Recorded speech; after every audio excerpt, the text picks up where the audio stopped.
Our first ever guest. We have two-time NBA champion Josh Powell. Here we go. All right. Hey Josh, how's it going? Going good. How are you? We're good. We're good. Awesome. Thanks for coming on, man. We really appreciate it. Yeah, no problem. Yeah, so we just wanted to obviously take a few minutes, get to speak to you. So you were a former NBA champion, recently retired. What have you been up to since you retired? Oh man, just just being a father first and foremost. Taking the opportunity to really get time with the kids and their day-to-day routines and things like that. Outside of that, started a basketball academy about a year ago, where we train kids and college kids as well as professionals. Also have been doing a lot of philanthropic work throughout the community. I have a foundation, 21 Reasons to Give. We actually just did, I partnered with Mindful Sport and Performance, Hmm. and we just did a gala for mental health Yeah, I saw that. awareness. Yeah, so it was an amazing event, man. A lot of support, a lot of retired athletes, and just so many beautiful, amazing people in the building. So just continuing to do work and serve, staying the course. Got some other projects and things that are coming up. So just been keeping my head down and working, man. What's Cool. going on with you, brother? Not too much. And how about during COVID with the academy? How's that been? Are you guys still functioning, or did you guys have to take a break with everything?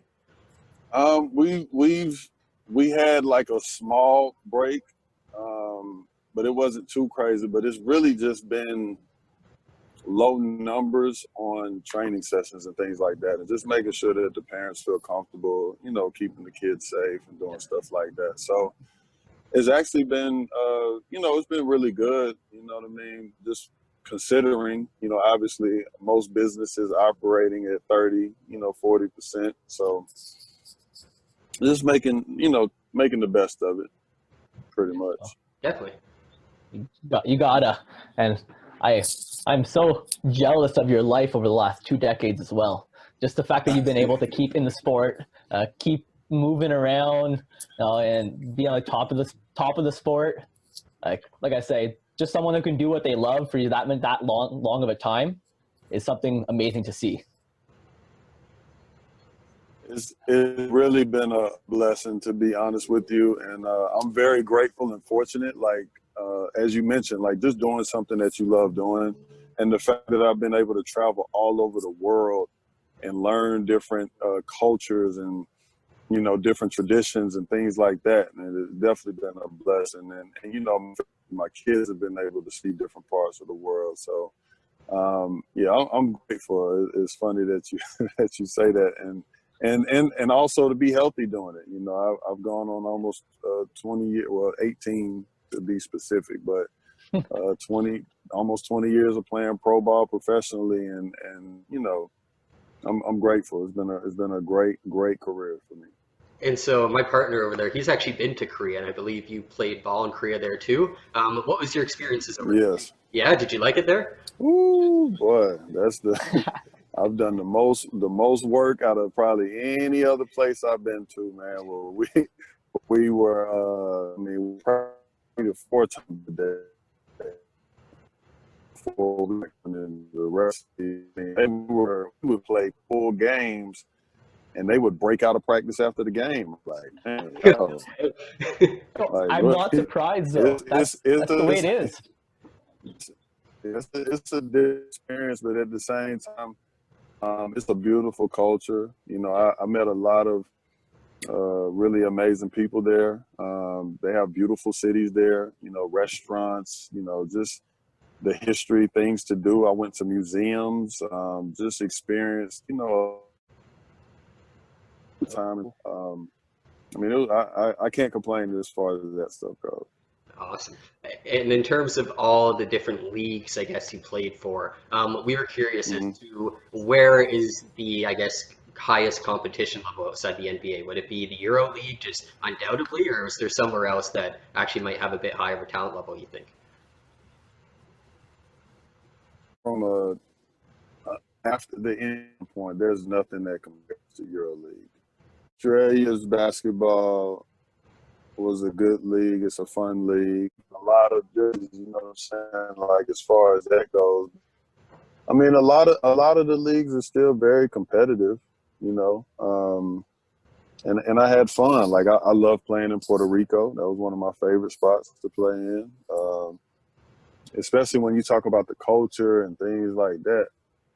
Like, bro, I don't have anything bad to say about none of them. I mean, it's a lot of really good players across the world, you know, that play the game that we love, and I just wanted to embrace every culture, every league that I went into, and just really enjoy it. Yeah, and who do you think is the best player who hasn't played in the NBA that you got to play against?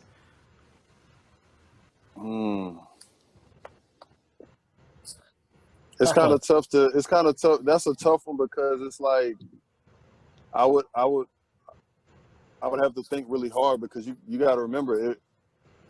There are some guys that might have played 1 year in the league, right, and spent most of their time overseas. Like it's really tough that I'm trying to go back through and remember because it's so many guys out there that are talented that can play the game at a high level. yeah. Like a Jorge Garbajosa, someone I could even think of like that, who was very in the NBA short amount of time and then went overseas. Yeah, I mean it's just the talent. The talent is everywhere, you know. So can't take nothing away from anybody. Definitely. No, definitely, and you've seen it more than anyone else. The fact that this competitiveness all over the world. It's not just here in America, here in North America. It's everywhere, and there's fans of the sport everywhere. Absolutely, and that's the beautiful part about it. You know, I've been blessed to be able to play in the one sport that is global. You know, and I mean I know that baseball is out there in some other countries. Obviously, soccer's big, but like the NFL just can't go and pick up and go somewhere. So. Yeah, just being able to embrace it has been really, really amazing. Definitely. And just one more thing before we get into some actual NBA talk. In your time in the NCAA, so one of my favorite NBA players of all time is actually JJ Reddick. You got to play against him, I believe, in the ACC tournament semifinals or finals in 02-03. Was he actually that hated in college? I've heard so many stories about it. Do you know anything specific of your time there you can maybe share? See, that's the thing. I mean, I'm sure, but that's the thing. I can't really say because I've only gotten to see him, I guess, kind of in 3 different environments. I don't even count ACC tournament play because you still got support. Just like only getting to see him at Duke, you got support. But NC State, I can't remember anything overly crazy because I mean, it's just NC State just hates Duke just like they hate Carolina. No. So I do know that you can go to some places and it could be it's tough places to play in. I know Maryland is definitely one of those places. You know, they'll say some things and go some places that you wouldn't think that they'll be willing to go. But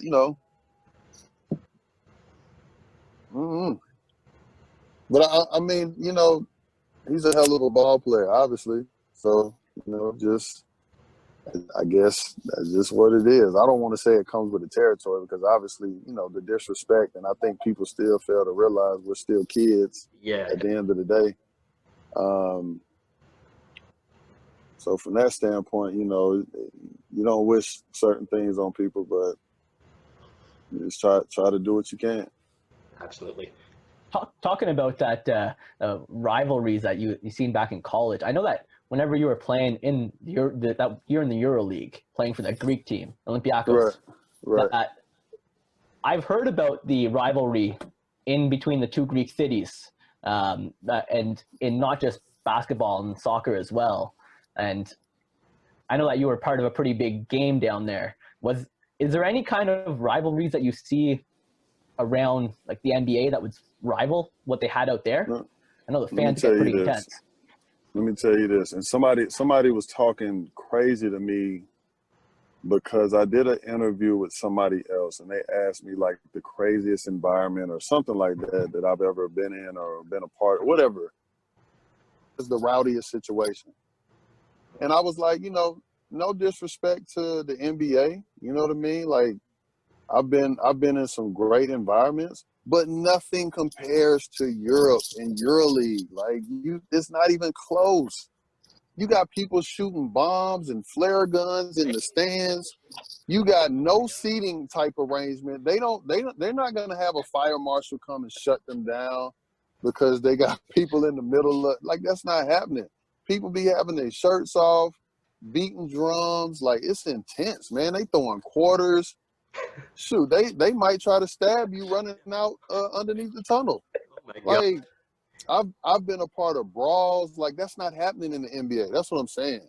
Yeah. Like, yeah, they had the one brawl, the malice. Like I get that, but like the stuff overseas, there's like no limit to where you go, especially when they can sneak weapons in and stuff. Like it's nothing that it doesn't even compare to. And somebody was like really offended. Like, I can't believe you would say that you played for the Lakers. I'm like, listen, man, the hell with all that. I know the environments I've been in, and it don't even compare. It's not even close. It's not even close. And so That's the answer I thought you were going to say. That's It's what I not thought you were even going to close. say, because they're crazy out there.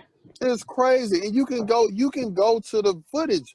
There's no footage. Like if you go to, like, think about Red Star, man, it's some crazy places. I can't even think of some of them. Like it's just go to Olympiacos versus Panathinaikos, easy. You'll see some of them videos. It's like, whoa. Not even college can compare to that. Like college has college has some of the like this very fun, crazy atmosphere, but that is next level, man. I've seen it firsthand, been a part of it. Like it's nothing that even compares to that. yeah, no, Especially when you in another country and you playing by somebody else's rules. Hell no. Ain't even close. yeah, no, it's funny you say that too, because like personally, we're actually both Canadian, and when we look at like Canadian basketball in college, it's not that big. And I always look at the NCAA with everyone running on the court after the game, and I think that's the craziest thing. But like you're saying, like that's what most of us think, and clearly there's just a whole nother level to it that we don't see overseas. Right. Right. No, absolutely not. And like I said, again, there's no shade to anybody or any league, but man, nah. That ain't even close. And so, kind of on that environment talk, you actually did not only play in two NBA finals, but you actually won two NBA championships. What's really the difference between just a regular, even playoff game and an NBA championship? Is it actually, does it feel different, or is it just that we perceive it different? No, it's definitely a different field, especially when the margin of error is so much shorter. Yeah, the margin of error is like so much shorter, especially when you're talking about finals. And like for me, I have I've seen, like, when I played with Dallas and being a part of when we lost in the finals to the Heat, and just seeing how that, like, all of that stuff transpired and went down. I mean, it was just crazy, like the fact that how we blew the pressure and we weren't able to sustain our momentum in order to complete the job. Like, really, like, there's no way we lose. There's no way we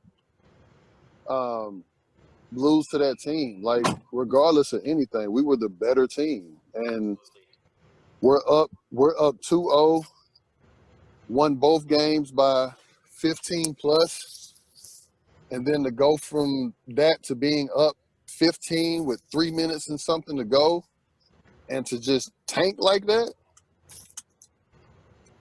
That's how quickly, momentum can shift, and then the pressure, and then you get to really see what people are all about, like what players are all about. And that's the beautiful part of playoff basketball. Yeah, definitely. We put very high praise on a guy like Jamal Murray, who does so good in the playoffs, even regular season, kind of has that lapse. But we see it on our end, so it's awesome to actually know that you guys feel it too. Yeah, but I think too, what was beautiful about this bubble experience is we've seen some of the best basketball probably within the last 15, 20 years. Night in, night out across the board. Like, it was never a dull moment. And that goes to show, like, I don't know if it's because there were no distractions, guys had to just stay locked in on one thing. But whatever it was, like, it was just a beautiful thing and to see, like, every night. Like, so, and again, I think that shows another side too for guys, and I can definitely appreciate that as well. Definitely. Yeah, they were definitely in the limelight in that bubble. Everyone was watching. I never watched so much basketball in my life. It was intense every minute. Right. Every minute, and I love that. I'm looking forward to this season, even though everybody's back to normal life. But I just look forward to seeing how guys are going to perform. And obviously, you got guys that were injured that are coming back. You got new players. You got big trades that have happened. It's just going to be a lot of excitement across the board. Definitely. And it's funny that you actually just mentioned the trade out of that little thing because we actually reached out to you on the basis of all the James Harden news. So you've played with James Harden before, you've coached James Harden. Overall, really what we wanted to know is, do you think this is actually James Harden wanting out of Houston, or is it almost like the Kobe situation where the media, we're just running with it? We just think James Harden is this person who's just hanging Houston out to dry. I'm gonna take it a step further and say, at the end of the day, be professional. Because even if you want out, there's always a way that you can go about it, in which you don't have to necessarily handle it the way that he's handling it. But from a media standpoint, I mean, they got a job to do. Mm-hmm. I don't take it personal, but if you're going to give them something, they're going to report it. So, I just think, like, at the end of the day, there's so many different ways you can handle that. And if that's what you want, then do it in another type of way. You know what I mean? And I just don't think handling it the way that he's handling it is the best way. So, that's my take on it. I don't necessarily know the ins and outs. Yeah. And that's why it's kind of hard for me to really speak on it if I did know more. But just being able to, understand the business and being a player and a coach and seeing it from both sides, like, just don't do stuff like that. Because the other thing too is it brings up stories and it makes people dig deep into the past and really start questioning who was the bad teammate, or who was this, or who was that. And it's not given, it's not a good case for them. No, absolutely. I think that's a great take. And on that note, too, of actually playing with James Harden, I feel like anytime everyone talks to you, they ask you about the man himself, Kobe Bryant. So I've heard you answer the question of how you compare them. You said Kobe is really a detailed attention. So could you maybe elaborate on that? What really set a guy like Kobe, who we view as a top 5 all time, versus a guy like James Harden, who stat-wise, he is top 5 all time, but perception-wise, it's just not there. What's really the difference? Because Kobe would be the type of person to do any and everything that it takes to win. I just think that, like, he was the type that would will his team no matter what. And he didn't sway from certain things. And again, that's not me knocking on. I'm only speaking on Kobe, which again is no knock against James or any other guy that's a superstar like that. Excuse me. Yeah, I'm sorry about that. But No worries. I just know that the type of guy like Kobe, like, I remember there were playoff series where he wasn't at his best. But he still was guarding the best players. He still was doing things on the defensive end that is just winning basketball. You know what I mean? There's no other way to really say it. And these are the types of things that do separate players and things like that. Like when you start talking about greatest of all time and top 5 anything overall, and it's like, you know, are those guys willing to take that extra mile in order to get it done? And, you know, Kobe is one of those guys that I definitely know has been that way for sure. You know, I've seen him get it done on both ends. I've seen him involve people. You know, he knows how to, you know, make the right plays. He understands the game. He understands how to motivate teammates. Like his only purpose is to win. And like when you really know him, you understand that. You know, there are other guys, again, no knock to anybody else, but you have guys that are willing to do what it takes. You have guys that will only do what they feel is best, and then it's like, well, shit, it's everybody else's fault. You have guys that only have one way of showing up, and then when they don't, you know what I mean? Like they drop the ball and they're not willing to help the team in any other way. So it's just different. And there are superstars that are like that. You know, it's rare that you can get a guy that's going to play on both ends. Our champions, you got to talk about when it comes to that. Definitely. And so with that too, I guess there's something like that. Is that what really makes LeBron so great in comparison to other guys too? Because he has really learned to do those different parts of the game whenever he's not maybe having his best night offensively. I mean, he puts up a triple-double per game. He's the best playmaker in the league, and he's not even a point guard now. So would you say it's almost the same thing for LeBron nowadays? It's been that way his whole career from the jump. I mean, I think he set the precedent from his first game. You know what I mean? And he gets hated on a lot, you know what I mean? But people can say whatever they want to say.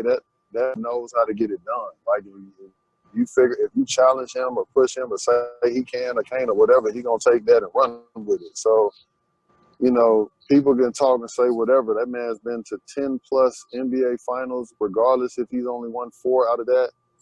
It don't matter. He's getting there. He's putting himself in a position to win a ring damn near every year. Like, who can say that they've done that? You know, and I just, you know, we keep basing these conversations, you know, on one argument and one argument only, man. But I just don't agree with it. Just like the same thing I feel with Kareem Abdul-Jabbar. Cap is, nobody wants to talk about him. I would say he's probably the GOAT of all time because he's won at every level. Like, you want to talk about greatness? That man's won 3 high school, 3 college, 6 chips, like Olympian. I mean, shit, he got a catalog. And he's number 1 all time with almost 40,000 points off of a skyhook. Still average 20-plus per in his 20th year. Like, come on, man. Yeah, People don't want to respect that. You know what I'm saying? definitely. That's a real OG right there. Yeah, no, even myself, I could admit that. I definitely don't put enough respect on a guy like that. I only know 2 guys named Kareem, and both of them are named Kareem because their parents were Kareem Abdul-Jabbar fans. Like, right. It's just the way it is. Right. But you're right. He doesn't get the respect he deserves, especially for putting up He's not even career. Conversation. Like, you talk about him like he's back then, like you can't help what era you played in, just dominate. That doesn't even make sense. No, definitely. And so we mentioned earlier that you had a 17-year NBA career. Over that time, I believe, or at least your professional career, you played on about 24 teams, correct?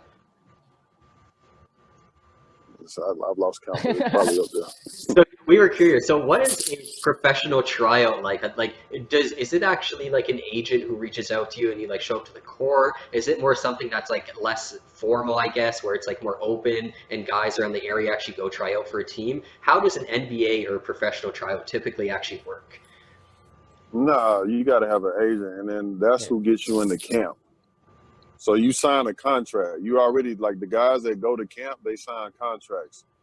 Most of them are guaranteed. You'll have a few non-guarantees, and you might have some partial guaranteed contracts. So you're on the team, but if you're a non-guarantee, then you got to make the team. So you go through practice, you go through everyday stuff, just like no other until they either cut you or they keep you. You know what I mean? Like, you're not showing up with no suit on doing some type of interview. Like, your interview is when you put your clothes on and you step on that court. Yeah. So they watch how your body language, how you pay attention, how you perform, your work ethic. They're paying attention to everything. And how would you say like a veteran guy like yourself tends to maybe make the team over some of the younger guys? What is it really just doing those little things like you said, or is it actually just? You got to do all that. You got to do all that. You got to make, you know what I mean? You got to make an impression on your teammates, and those coaches, you know, and that just comes from working your ass off and doing what you're supposed to do, you know, being a professional. You know, it's not just about somebody's skill level. Like, they pay attention to everything, you know. And the other thing about the NBA, like, people don't realize that even though these guys are skilled, you know, the IQ level is always in question. Because even though they can perform at that level, that doesn't necessarily mean that their IQ, you know what I'm saying, might be on a level that's overly crazy. So,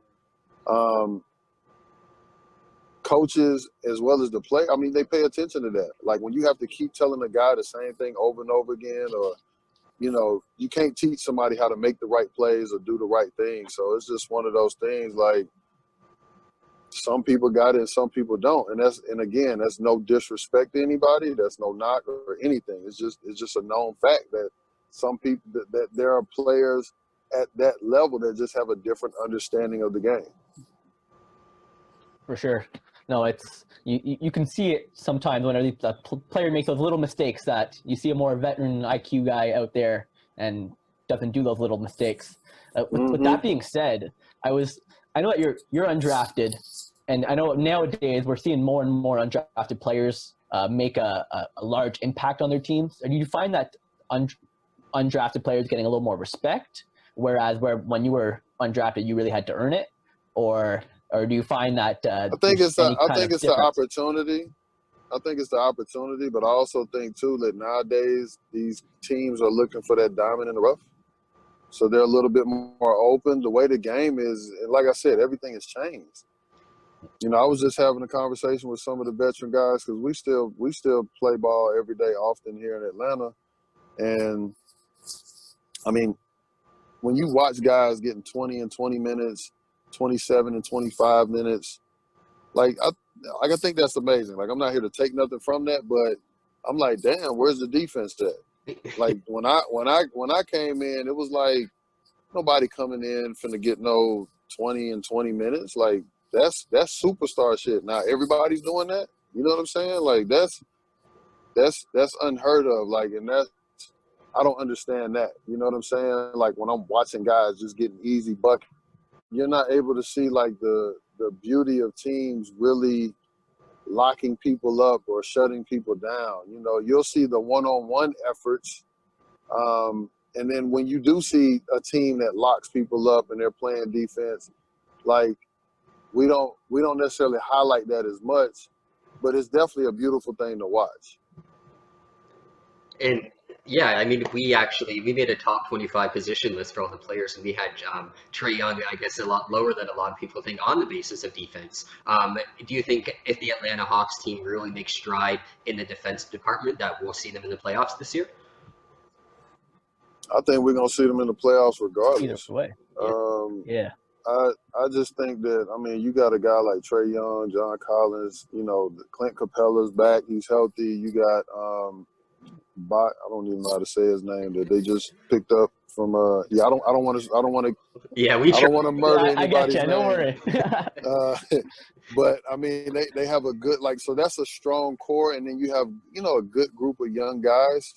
So I just think that, you know, as long as they do everything that they need to do and piece it all together, it's going to work.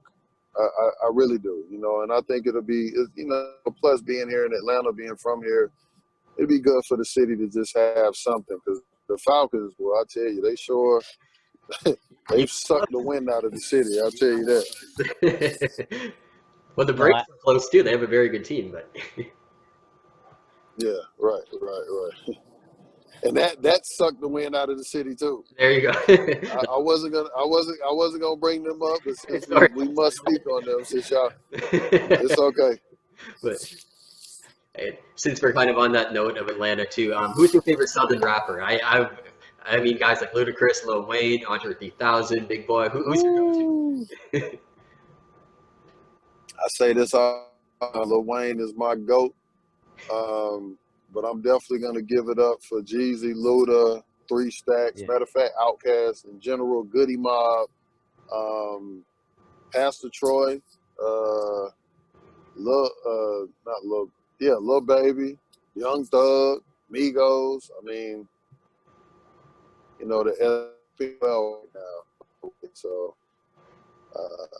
I got a lot of favorites, but like I said, Wayne is my GOAT. I'm going to go with that all day. Definitely a good option. No, any day of the week. Any day of the week. And shout out to Drake. I love Drake too, even though he's not from the South. But Hey, I'm from Toronto, give so him that anytime love. we get the shout out, I'll take it. Well, his dad is from Houston or something like that, though. So let me take that back. You know, I know he talks about that a lot. So. And so just before we head out here, so out of all the teams you played for, what was your favorite team out of anyone? Like just I guess the core of guys or whatever it was. What's the one team in your head that was you just instantly go to when you think the favorite? I would say all of them. I'm gonna shout out Dallas because they gave me an opportunity first. I'm gonna go from Dallas to Indiana because Indiana truly believed in me because what they did.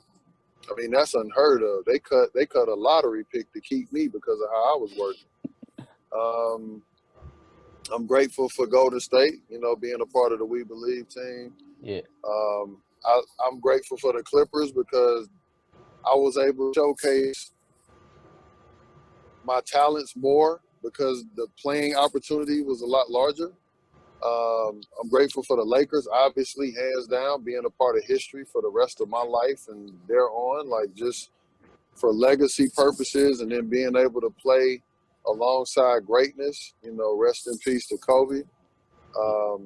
And just that whole team, it was definitely like a family environment. I love playing here. Well, maybe not have loved playing here because it didn't go as well as I thought, but to be able to be from Atlanta and play for the home team is something that's special to me. Grateful for the you know, playing with the Rockets. Grateful for my short stint with Milwaukee, with San Antonio.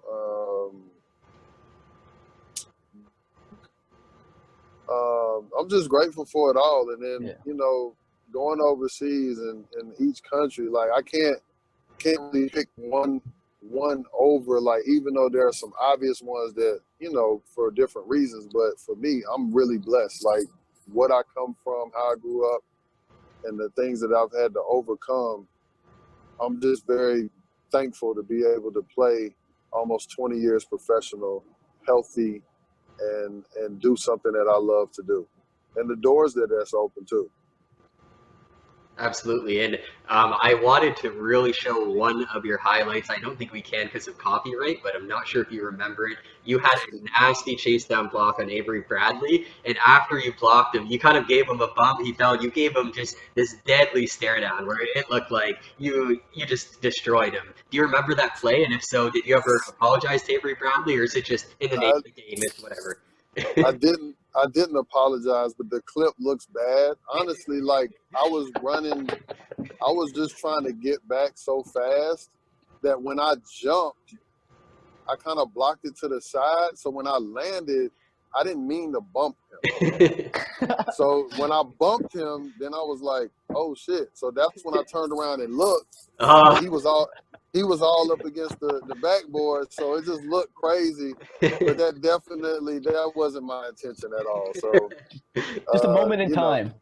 It was just a moment, you know, and I was just trying to make the hustle play, and that was pretty much it. It was a good play regardless, but I seen that and the stare alone, I was like, that was nasty. Right. Awesome. Well, I think that's all the questions we have for today. I'm not sure about my colleague here. I think it kind of went through it all, and it just goes to show your basketball pedigree, you know, the fact that you're able to put in the work and, you know, take yourself into a 2-decade-long career. And I'm still playing, so make sure y'all check out the Big for sure. Three. They're coming back this summer. No, definitely. A killer threes. Yep. So, like I said, I'm grateful. It's been a blessing to continue to do something that I love, and I'm just staying the course. Hey, we're picking you over MVP versus Joe Johnson so far, so don't worry. Appreciate it. All right, awesome. We appreciate it a bunch, Josh. If you ever have time, definitely appreciate it again. If the NBA rings are around, everyone would love to see them. But regardless, we And definitely appreciate it. we'll definitely check you out this year in the Big Three again. Please do, fellas, and let's catch up again. I really appreciate the opportunity. Thank you. Awesome. Thanks to you, Thank Josh. you, Have a man. good night. Yes, sir.